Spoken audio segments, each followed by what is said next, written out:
je vais gérer cet entretien. Cet entretien de ma vie, il n'y a pas de raison que je le rate. Je suis confiant. Ah, vous êtes là? J'étais en train de me mettre en condition un peu pour l'entretien que j'ai demain. D'ailleurs, restez connectés. Dans quelques minutes, je vais vous présenter la formation sur la prise de parole en public. Je vous dis à tout de suite.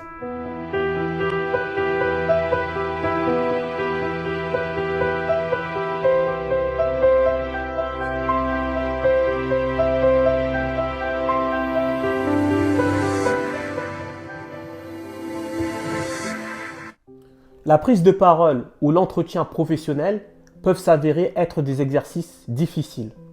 Les grands orateurs ne sont pas exclus. Il faut savoir que la prise de parole en public, lors d'une intervention ou encore durant un entretien, nécessite énormément de travail. J'aimerais vous partager la citation d'un grand orateur français et contemporain.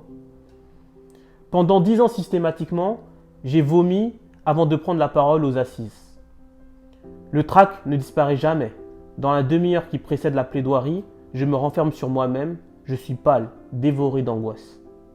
Lors de la fatidique phrase du président « il faut se lever », cela paraît surhumain. Une fois le premier mot lâché, la peur cède la place à une profonde jouissance et je plaide en totale liberté. Il n'existe pas un avocat qui a défendu un accusé aux assises qui ne se reconnaît pas dans cette description.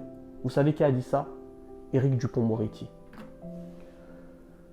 Pour essayer de limiter au plus ce genre de situation, stress, angoisse, il faut se préparer et savoir comment se préparer.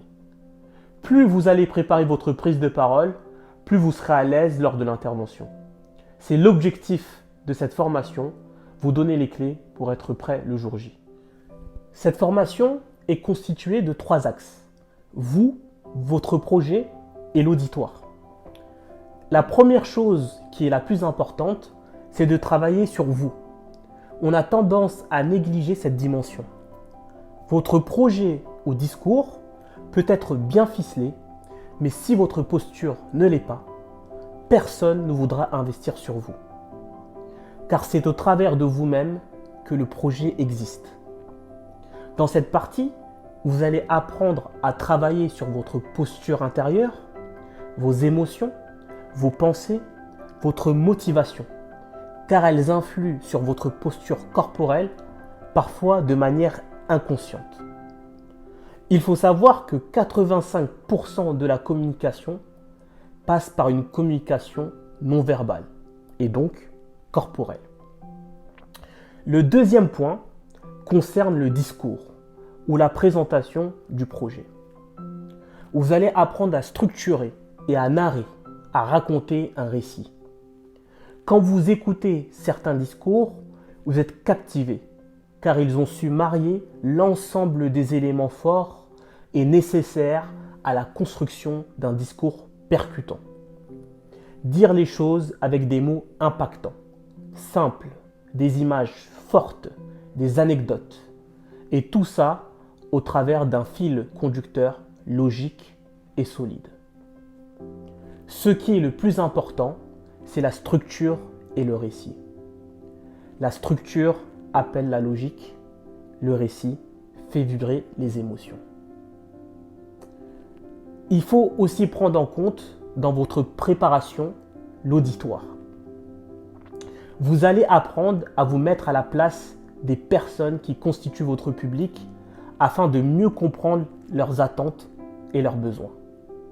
Ceci afin de bien préparer le contenu de votre discours et de toucher l'ensemble des individus et sensibilités. C'est une formation qui couvre l'essentiel des points pour bien se préparer à une prise de parole en public ou un entretien. Après celle-ci, vous saurez comment vous préparer. N'oubliez pas, la parole est un moyen pour transmettre et mobiliser. L'intelligence collective nécessite ces qualités. Bref, petit point logistique, comme d'habitude, la formation dure une journée et il existe également un format d'accompagnement personnalisé pour vous préparer. Restez connectés, vous allez découvrir l'avant-dernière méthode de l'offre prochainement. Je vous dis à bientôt, j'allais oublier, d'ici là, restez sages.